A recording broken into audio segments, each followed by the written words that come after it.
आओ गुरुदेव माताजी माँ गायत्रीनी छत्रछायामां आपने बधा बैठा छीए त्यारे थोड़ाक स्वस्थ बेसी जईए। आँखों बंद करी शांत भाव शांत चित्ते समस्त संसारनी रचना करनारा परम कृपाळु परमात्माना पवित्र सानिध्यने आत्मसात करता प्रार्थना करीशुं। हे विश्वना स्वामी, आप एक महाचैतन्य पुंज स्वरूप छो। आपनी शक्तिनो प्रवाह निरंतर आ सृष्टि पर वरसी रह्यो छे, त्यारे अमे एना अनुगामी बनी शकीए, अमे एने धारण करवाने पात्र बनी शकीए। आपना ए पवित्र ब्रह्म तेजोमय पुंजने अमे आत्मसात करीए छीए। आपनुं स्मरण मात्र अनंत जन्मोना कशाय कल्मस दोष दुर्गुण अने पाप कुसंस्कारोथी अमने मुक्त करे। अमारुं हृदय मन अंतःकरण पवित्र चेतनाओथी परिपल्लवित बने। निरंतर अमे कल्याणना निमित्त बनी शकीए एवी शक्ति प्रेरणा प्रदान करो। सर्व जीवोनुं कल्याण करो। आवी कल्याणनी कामना करता एक साथ एक स्वर में स्वस्वर गायत्री महामंत्रનું ઉચ્ચારણ કરીશું। ओम भूर्भुवः स्वः तत्सवितुर्वरेण्यं भर्गो देवस्य धीमहि धियो यो नः प्रचोदयात्।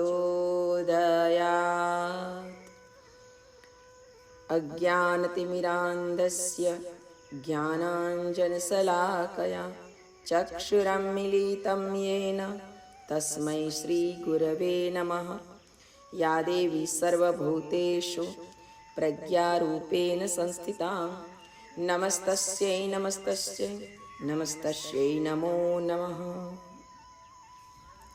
परम पूज्य गुरुदेव परमनीय माताजी आद्यशक्ति वेद माता देव माता विश्व माता माँ गायत्रीना पावन सानिध्यमां संरक्षणमां તેમના શ્રી ચરણોમાં અનંત કોટી દંડ પ્રણામ સાથે પવિત્ર સાનિધ્યને લઈને બેઠેલા તમામ શ્રદ્ધાળુ સ્વાધ્યાય પરિજન ભાઈ બહેનો આપ સૌના અંતઃકરણમાં બિરાજિત પરમ ચૈતન્ય સ્વરૂપ પરમાત્માને મારા કોટી કોટી વંદન।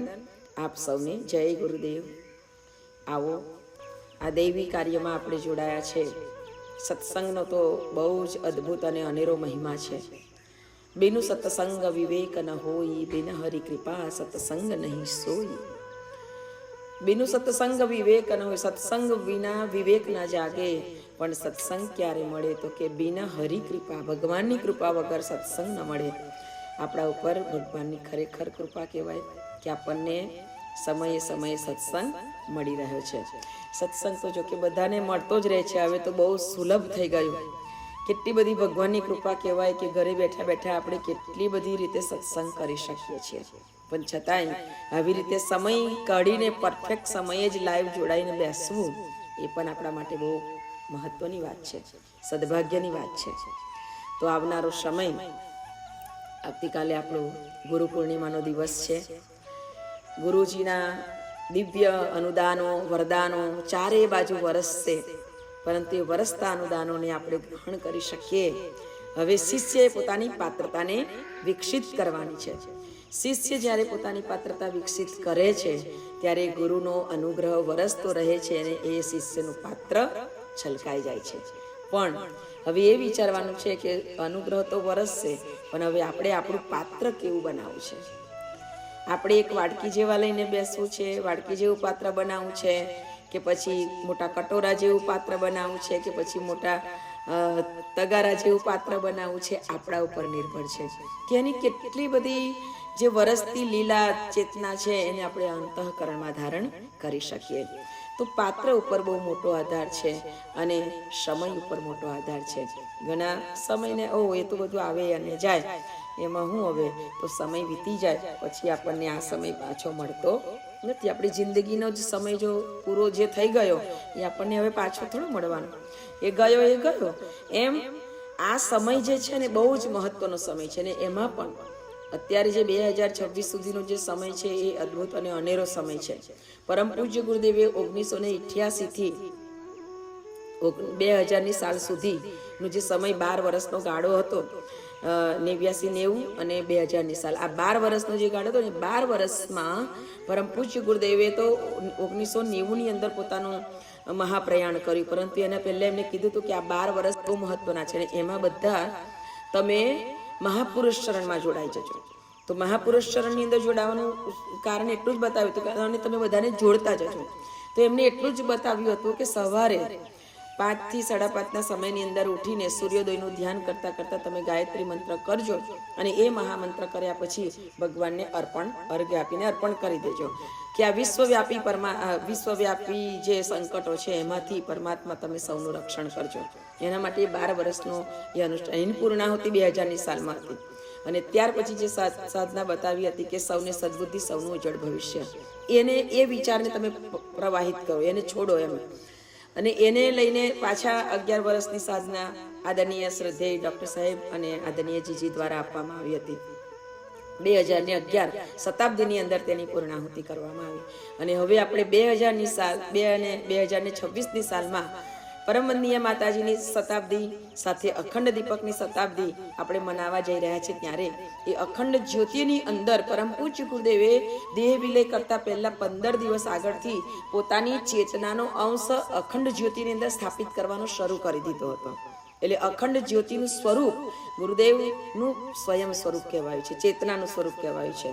અને એ ચેતનાને આપણે ખાલી અત્યારે હવે જે ધ્યાન આપણે કરવાનું છે ને એ અખંડ જ્યોતિનું ધ્યાન કરવાનું છે કે અખંડ જ્યોતિની અંદર ગુરુદેવની જે ચેતના સમાઈ છે, જે પ્રજ્ઞા અવતારની ચેતના સમાઈ છે, જે પ્રજ્ઞાનો પ્રકાશ પાથરી રહી છે, અખંડ જ્યોતિ જે પ્રજ્ઞાની પ્રેરણાઓ પ્રવાહિત કરી રહી છે, એ અખંડ જ્યોતિનું ધ્યાન આપણા આ આજ્ઞા ચક્રની અંદર, મસ્તકની અંદર, મનઃપટલની ઉપર જ્યારે એ ધ્યાન કરીએ છીએ ત્યારે એ જ્યોતિનો દિવ્ય પ્રકાશ આપણા પૂર્ણ શરીરની અંદર સંવ્યાપ્ત બની અને સૌથી પહેલાં તો આપણું શરીર બિલકુલ નિરોગી, તંદુરસ્ત અને સ્વસ્થ બની રહ્યું છે. આ ભાવ ખબર બધાને છે, પણ એનો અનુભવ કરવો પડે, એનો અભ્યાસ કરવો પડે, અને અભ્યાસ કરવાથી અનુભવ વધે. તો આપણે એનું ધ્યાન કરતા કરતા, એ અખંડ જ્યોતિનું સ્મરણ કરતા કરતા આ ગુરુ પૂર્ણિમાએ ગુરુદેવને પ્રાર્થના એ કરવાની છે કે હે ગુરુદેવ, સંસારમાં આવ્યા છીએ, સંસારનું કામ કાજ, અર્થોપાર્જન બધું જ કરવાનું છે, પરંતુ એ બધું કરતા કરતા અમારું સ્મરણ, અમારું અંતઃકરણ આપનું સ્મરણ નિરંતર કરતું રહે. અને આ ધ્યાન આપણે કામ કરતા જઈને પણ અખંડ જ્યોતિનું સ્મરણ કરીએ, એનું ધ્યાન, એનું પૂરા શરીરની અંદર એક રક્તના બુંદની અંદર એ અખંડ જ્યોતિનો પ્રકાશ આપણે પાથરી રહ્યો છે, એનો ભાવ, એનું ધ્યાન, એનું સ્મરણ, એનો અભ્યાસ આપણે નિરંતર કરતા રહીશું. તો 2026ની અંદર ગુરુદેવનું જે સાનિધ્ય મળ્યું છે, પરંતુ એની સાથે સાથે આપણને પરમવંદનીય માતાજીની પણ જે ચેતના છે એ ચેતનાની સાથે પણ આપણને જોડાવાનો એક અનેરો લાભ મળી જશે. ઘણું બધું પરિવર્તન આ દિવસોની અંદર થઈ રહ્યું છે અને આવા પરિવર્તનના સમયની અંદર આપણે બધાના સાક્ષી બની રહ્યા છે. કેટલી બધી આપણા માટે એક મહત્વની વાત કહેવાય. કોઈ પણ શુભ કાર્યના સાક્ષી બનવું ને એ આપણા માટે બહુ મહત્વની વાત છે. તો 2026માં જે બધાએ કેટલા જુદા જુદા સંકલ્પો સાથે કામો કરી રહ્યા છે, તો આપણે પણ એક સંકલ્પ કરીએ કે આ ધ્યાન સાધનામાં હું કમસે કમ 25 વ્યક્તિને 50 વ્યક્તિને હું જોડવાનો પ્રયત્ન કરીશ. આમાં તો આપણે ફોન કરીને પણ કહી શકીએ કે તમારા ઘરે દીપક પ્રગટાઓને ભાવ કરજો કે આ અખંડ જ્યોતિનું ચિત્ર બધાને મોકલી શકીએ છીએ આપણે. આવે તો મોબાઈલ છે આપણી પાસે, કે આ એક ધ્યાન કરજો અને એ ધ્યાન તમે 10 મિનિટ 15 મિનિટ તમારાથી જેટલું થાય એટલું, અને એ ઉર્જાને, એ પ્રકાશને, એ ગુરુદેવની ચેતનાને, એ અખંડ દીપકની અંદર ગુરુદેવની ચેતના સમાયેલી છે, ગુરુદેવનું સ્મરણ એની અંદર ધ્યાન કરીએ ને તો એ પણ ચિત્ર આપણને દેખાય, આપણને એ ગુરુદેવના પણ દર્શન થાય. એ દર્શન કરતા કરતા આપણા જીવનને આપણે એક મહાચેતનાની સાથે જોડી શકીએ અને પછી આપણને કોઈ ચિંતા નથી. કેમ? તો કે આપણે આ જે ભાવદશાની અંદર આપણે જઈશું ને એટલે આપણું બધું જ બદલાવા લાગશે. આપણા વિચારો બદલાશે, આપણી ભાવનાઓ બદલાશે, આપણા કર્મ બદલાશે, આપણું ચિંતન, ચરિત્ર, વ્યવહાર બધાની અંદર પરિવર્તન આવશે. અને ગુરુદેવે આપણને એ જ ઘોષણા કરીને કહ્યું હતું કે યુગ પરિવર્તન, એટલે કે આ પરિવર્તનનો સમય છે. તો પરિવર્તન શેમાં કરવાનું? આપણે માળા લઈને બેસી તો જઈએ છીએ, પણ માળા લઈને બેઠા પછીનું જે પરિવર્તન અંદર થવું જોઈએ એ અંદર થતું નથી. તો આંતરિક પરિવર્તન આપણે કરીને ગુરુદેવના ચરણોમાં એક શુદ્ધ, સાત્વિક અને પવિત્ર આપણું અંતઃકરણ અર્પણ કરી શકીએ. આ ગુરુ પૂર્ણિમાએ આપણે ગુરુદેવને એ અર્પણ કરી શકીએ એવી આપણે પ્રાર્થના કરવાની છે, એવી આપણે ભાવના કરવાની છે, અને એવી આપણે આ નિત્ય અભ્યાસ કરવાનો છે. આ નિત્ય અભ્યાસ થશે તો જરૂર આપણને મળશે જ. અને એને ધોવા માટે તો એક જ છે કે તમે ધ્યાન કરો, અંતઃકરણને સાફ કરવા માટે અને ભાવનાઓને શુદ્ધ બનાવી અને તેનાથી એને ધોવો, તો અવશ્ય અંતઃકરણ શુદ્ધ અને પવિત્ર બની શકે. આ પવિત્ર અંતઃકરણથી થયેલી પ્રાર્થનાઓ જ, અને એ પવિત્ર અંતઃકરણ જ્યારે બને છે ત્યારે પ્રાર્થના પણ કર્યા વગર ગુરુદેવ એની શક્તિઓથી આપણને છલકાવી દે છે, આપણા પાત્રને ભરી દે છે. પાત્ર મહત્વનું છે, પાત્ર સારામાં સારું બનાવવું પડશે. તો આપણા પાત્રની અંદર ક્યાં ક્યાં ખોટ છે, એટલે તો આપણે માં ગાયત્રીની આરતી કરે છે એમાં પણ આપણે કહીએ છીએ કે શું, કામ ક્રોધ મદ લોભ દંભ દુર્ભાવ દ્વેષ હરિયે. આ દુર્ભાવનાઓ છે, આ દ્વેષ છે, એ બધું તમે દૂર કરી દો. શુદ્ધ બુદ્ધિ નિષ્પાપ હૃદય મન કો પવિત્ર કરીએ, જયતિ જય ગાયત્રી માતા. હે માં, અમારા અંતઃકરણને એ બધા જ દોષોથી મુક્ત કરી શુદ્ધ બુદ્ધિ નિષ્પાપ હૃદય મન અંતઃકરણ તમે એવું પવિત્ર બનાવી દો કે જેથી કરીને પવિત્ર અંતઃકરણ જેવા અંદર છે ને એવા બહાર, અને જેવા બહાર છે એવા અંદર. એટલે કે બે દિશા ના હોવી જોઈએ, બોલવાનું ખોટું અને કરવાનું જુદું. એટલે બોલીએ કઈ ને કરીએ કઈ એવું નહીં, પણ જેવું કરીએ ને એવું જ આપણે બોલવું જોઈએ. જે આપણે ખોટું કરતા હોય તો પછી ખોટું જ, અને પછી સાચું છે એવું કરાવાય નહીં. તો અહીંયા માણસ પાછો પડે છે. દુનિયામાં કરતો ઘણું બધું હોય, પરંતુ એની વાણીમાં જ્યાં સત્યતા નથી ત્યાં માણસ પાછો પડે છે. એટલે ભગવાન કહે છે કે હું ઘણું બધું આપવા બેઠો જ છું, પરંતુ લેનારાની ખોટ છે. અને ગુરુદેવ તો બહુ દુઃખ અને દર્દ સાથે કહેતા કે બેટા, જેવી રીતે ગાયના થનોમાં દૂધ ભરાય ને ત્યારે ગાય એવું વિચારે કે જલ્દી મારું વાછરડું આવે અને મને ધાવી જાય, મારું દૂધ પી લે. નહીં તો એ દૂધ ના પીવે ને તો એને બહુ દુઃખ થાય, એને થનામાં દૂધ ભરાઈ ગયું એટલે એને બહુ દર્દ થાય. बेटा इसी तरह से मैं भी गाय की तरह बहुत दुखी और पीड़ित हो रहा हूँ, क्योंकि मैं लबोलब शक्ति से भरा हुआ हूँ, लेकिन मेरा बछड़ा इधर उधर भाग रहा है, मेरा दूध पीने नहीं आता है. तो गुरुदेव ने આપણને ભલે કશું ના આવડે પણ અંતઃકરણથી પ્રાર્થના કરી અને ગુરુદેવની એ દિવ્ય શક્તિને આપણે અંતઃકરણમાં પ્રાપ્ત કરી શકીએ. એ માટે એને એ જ આપણે કરીએ કે તમે અમારું હૃદય શુદ્ધ બનાવો. બસ અમે તમારી સાથે રહી અને શક્તિઓથી જોડાઈ જઈએ તો આપણી આખી ચરિત્ર ચિંતન અને વ્યવહારની પરિસ્થિતિ બદલાઈ જશે, ચિંતન બદલાઈ જશે. એક વખતે ભગવાન બુદ્ધ, આવો ગુરુ પૂર્ણિમાનો પવિત્ર દિવસ હતો અને ખૂબ સરસ રીતે બુદ્ધ બેઠા હતા, સત્સંગ ચાલતો હતો. ખૂબ સરસ વાતો ભગવાન બુદ્ધે કરી કે શ્રેષ્ઠતાની સાથે જ્યારે આપણે જોડાઈએ છીએ. અને ગુરુ પૂર્ણિમા એટલે તો વ્યાસ પૂર્ણિમા કહેવાય. વ્યાસ એટલે જો આપણે ગણિત ભણ્યા હોઈએ ને તો વ્યાસ એટલે સૌથી મોટો હોય એને વ્યાસ કહેવાય. બાકી ત્રિજ્યા આવે એનાથી નાનું હોય, એનાથી બધા જેટલા પણ એના આવે એ બધા નાના હોય, પણ વ્યાસ એટલે વિરાટ, વ્યાસ એટલે વ્યાપક. જે વ્યાપકતા હૃદયની અંદર ભરાય છે ને ત્યારે એ વ્યાપક સૃષ્ટિનો રચયિતા એ આપણી અંદર એ શક્તિને ભરી દે છે. સંકીર્ણ હૃદય, સ્વાર્થી હૃદય, સ્વાર્થી વિચાર, સંકીર્ણ વિચાર, એ બધા વિચારો છે ને નાના ખોબા જેવા છે, એમાં કશું રહે નહીં. ખોબામાં તમે પાણી લો તો ના રહે, થોડીક વાર ટકે પછી નીકળી જાય. એવી જ રીતે સવાર્થ અને સંકીર્ણ ભરેલું મન છે, હૃદય છે, એની અંદર એ શક્તિ ટકી શકતી નથી. બોલે ભલે ગમે તે, પરંતુ એ ન ટકી શકે. એટલે ભગવાન બુદ્ધે એટલું સરસ રીતે બધાને સમજાવ્યું કે આજના દિવસે તમે અંતરને ખુલ્લું કરો અને જે કંઈક પામવું છે ને પામી લ્યો. ત્યારે બધાએ ખરેખર અંતરથી ભગવાન બુદ્ધની આ વાણીને આત્મસાત કરી અને હૃદયથી પ્રાર્થના કરી અને પરમાત્માની પાસે પોતે અંતર ખોલીને બેઠા હોય અને ભગવાન એમને સ્વીકારે એવી એમને ખૂબ સરસ રીતે આદાન પ્રદાનની જે સ્થિતિ છે એની અંદર સ્થિર બન્યા. સત્સંગ પૂરો થયો. એટલે સત્સંગ પૂરો થયો એટલે જલ્દી જલ્દી એક બેન ઊભી થઈને આવી અને ભગવાન બુદ્ધના ચરણોમાં પ્રણામ કરીને કહેવા લાગી કે હે ભગવાન, હું તો એક નર્તકી છું, એમ કે હું તો નગર વધુ છું અને તમારા સત્સંગમાં બેસી ગઈ, મને તો સમયનું ભાન ના રહ્યું, મારે તો કેટલા બધા ગ્રાહકો બેઠા હશે, મારે તો કેટલા બધાને આનંદ પ્રમોદ કરાવવાનો છે, એટલે હું તમને પ્રણામ કરીને જાઉં છું. એ ગઈ. બીજો એક માણસ આવ્યો. એને ભગવાન બુદ્ધને પ્રણામ કરે. અરે રે ભગવાન, હું તો તમારા સત્સંગમાં બેસી ગયો હતો, ચોરી કરવાના ભાવથી આવ્યો હતો, હું તો ચોર છું એમ કે. પણ અહીંયા તો મને કોઈ ચોરી કરવા જેવું કશું લાગ્યું ને. સત્સંગમાં બેઠો એટલે મારું મન તો ભ્રમિત થઈ ગયું.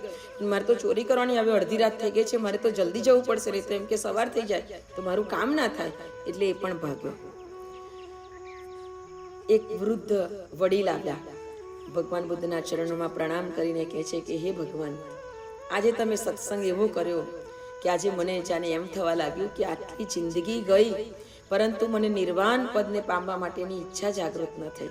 અને આજે તમે મારા ભીતરને ઢંઢોળી દીધું, જગાડી દીધું અને નિર્વાણ પ્રાપ્ત કરવા માટેની મારા હૃદયની અંદર લાલસા જગાડી દીધી. અને આ જે લાલસા જાગી છે ને, હવે હું આ લાલસાને કદી પણ છોડીશ નહીં અને હું નિર્વાણના પદે આગળ વધી શકું. મને બસ એવી શક્તિ આપો. આપની કૃપાનું એક અમી દ્રષ્ટિ મારા ઉપર કૃપા દ્રષ્ટિ કરી દો કે હવે હું આ રસ્તે નિરંતર ચાલતો રહું.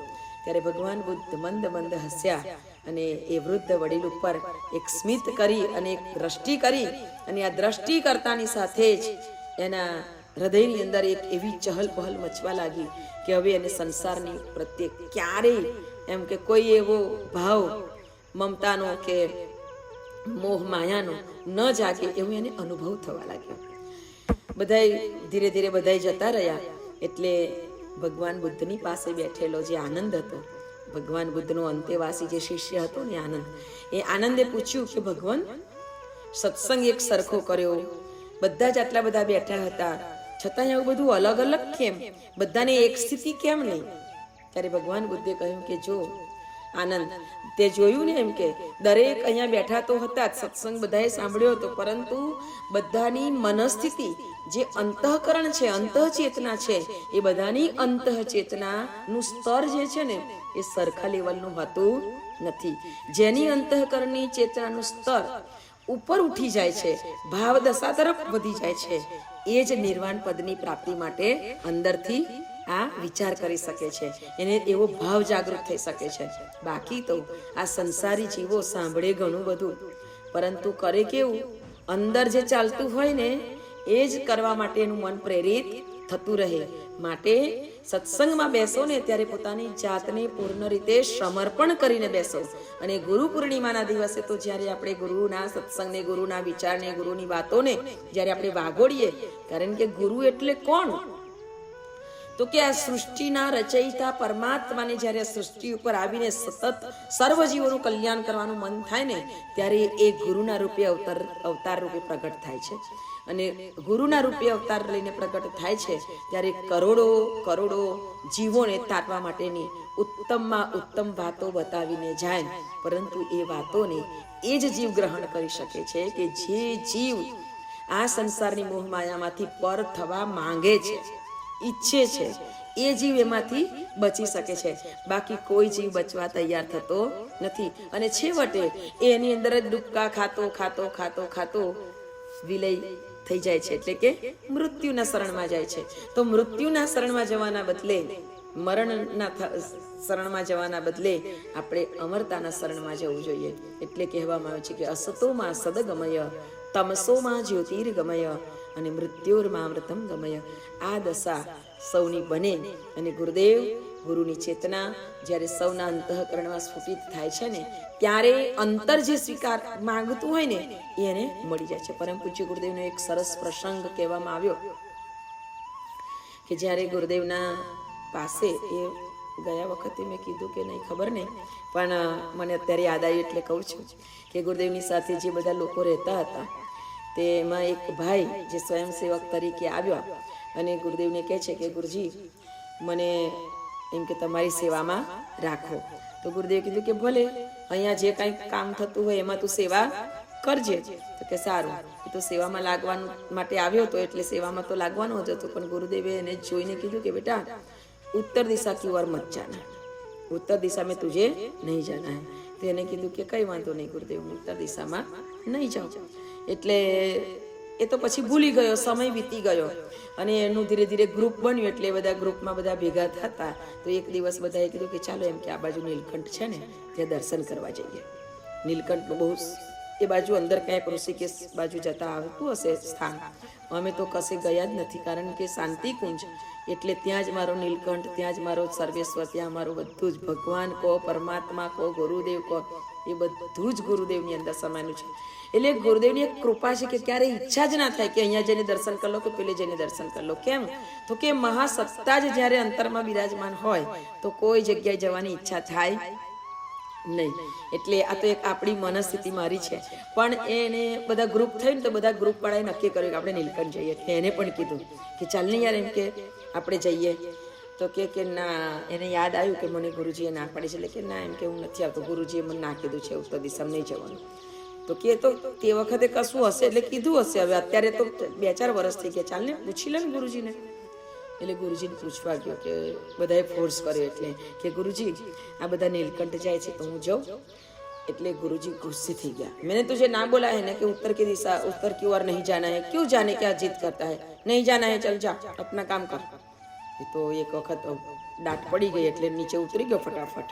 પછી એનું મોઢું તો રડમસ જેવું થઈ ગયું. પેલા લોકોને કે ના યાર, મને ગુરુજીએ ના પાડી છે એટલે હું નથી આવતો, તમે જાઓ. ગયા, દર્શન કરીને આવ્યા. સરસ મજાનું આમ જાત્રા કરવા જાય ને તો તમારે જુઓ કે બધું દર્શન ને એવું બધું તો કરે જ, પણ જતા જતા કેટલી માથાકૂટોય થાય ને કેટલા લડે ને ઝઘડે ને બધું કેટલું થાય. તો એ પાછા આવીને કે ખબર છે, બહુ જ મજા આવી, બહુ જ મજા આવી. પછી જે થયું હોય તે ખરું. આમ બહુ મજા આવી, બહુ મજા આવી કરે ને તો પેલાને પણ એવી રીતે કહે કે અરે તું આવ્યો ને, એમ કે ખરેખર દ્રશ્ય નિહાળવા જેવું હતું, ખરેખર આમ બહુ મજા આવી ને આમ ને તેમ ને બધું. એટલે પેલાને વધારે પેલું અંદરથી એવું થાય કે યાર હું અહીંયા આવ્યો તો મને આટલી પણ છૂટ નહીં. બધા લોકોને છૂટ જોઈતી હોય પણ એની પાછળનું કારણ શું છે ને એ સમજે ને. આ બધા થોડાક અજ્ઞાની જીવો હોય ને ત્યારે આવું બધું થાય. તો એનું કારણ ના સમજે ને આને પણ ના સમજાય. એટલે એને તો પછી બધાએ બહુ જ વાતો કરીને એટલે બહુ રડવું આવી ગયું. રાત્રે ઊંઘ ના આવી, રડ્યો.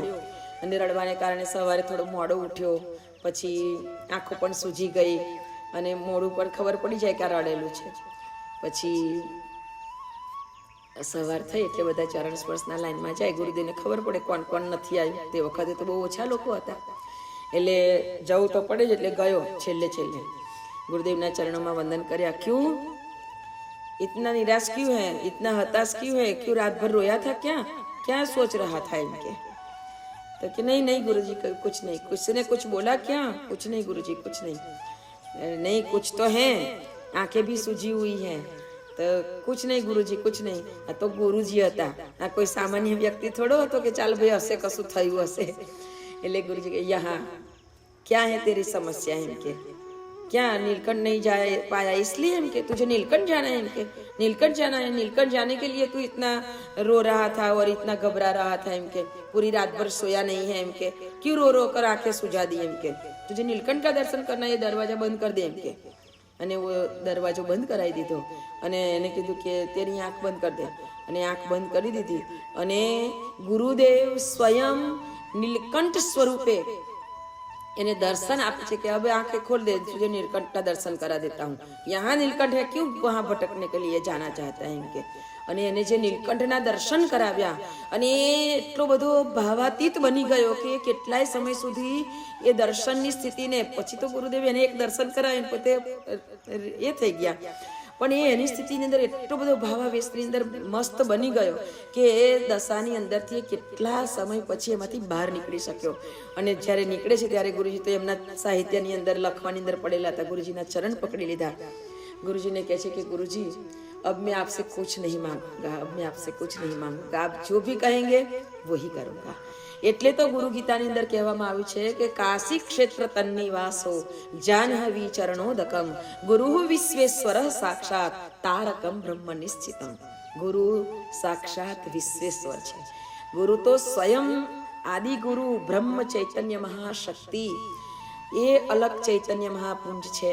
એને એકવાર જો માણસ હૃદયથી ઓળખી લે ને તો પછી એને આ સંસારમાં ક્યાંય પણ જવાની કોઈ પણ ઈચ્છા, જવાની ઈચ્છા તો ના થાય પણ એને ક્યારેય કોઈ બીજી પણ ઈચ્છાઓ ન થાય કે હવે આવું થઈ ગયું શું થશે, એ ગુરુદેવ કરશે. એમની ઈચ્છા છે ને એવું થશે. એટલે દરેક બાબતની અંદર બિલકુલ રિલેક્સ રહેવાય. એટલે નાની નાની પરિસ્થિતિઓમાં જ્યારે મન બધાનું વિચલિત થઈ જાય છે ને એના કારણે ટેન્શનમાં દવાની ગોળીઓ લેવી પડે ઊંઘવા માટે, પછી જાત જાતના રોગ ઊભા થાય, આ બધી જે સ્થિતિઓ થાય છે ને મનસ્થિતિ જ્યારે જેની સ્થિર નથી ને એટલે થાય છે. પણ આ મનસ્થિતિ જ્યારે આપણી સ્થિર બનવા લાગે છે તો તે ત્યારે જ બને છે કે જ્યારે આપણે પૂર્ણ રૂપે પરમાત્માને આપણું મન અર્પણ કરીએ છીએ, ગુરુદેવને હૃદય અર્પણ કરીએ છીએ. તો આ ગુરુ પૂર્ણિમાનો દિવસ એ અંતરથી એને સમર્પણ કરવાનો દિવસ છે. સમર્પણ થઈ જાય ને તો ગુરુ અર્પણ કરે છે આપણને. અને એ અર્પણ કરે એટલે શું અર્પણ કરે આપણે કદાચ કલ્પના પણ ન કરી શકીએ, આપણે વિચાર પણ ન કરી શકીએ, આપણે બિલીવ ન કરી શકીએ કે આટલું ભરી શકે છે. તો એ સત્તા છે સમર્થ ગુરુ સત્તા. તો એવી મહાસત્તા, એવી ગુરુ સત્તાના હૃદયની અંદર આપણે થોડું ઝાંખીને જોઈએ કે એના અંતરમાં કેટલું દર્દ છે, અને એ દર્દને આપણા હૃદય સુધી પહોંચાડીએ અને દર્દ સાથે ગુરુજીનું કામ થઈ શકે. એટલી જ પ્રાર્થના ગુરુ પૂર્ણિમાના દિવસે ગુરુદેવના ચરણોમાં કરીએ કે હે ગુરુદેવ, તમે જે દર્દ લઈને કામ કર્યું ને એવું જ દર્દ હૃદયમાં ભરજો, અને એ દર્દથી અમે કામ કરી શકીએ તો જ એ કાર્ય કરવામાં અમને મજા આવે, આનંદ આવે.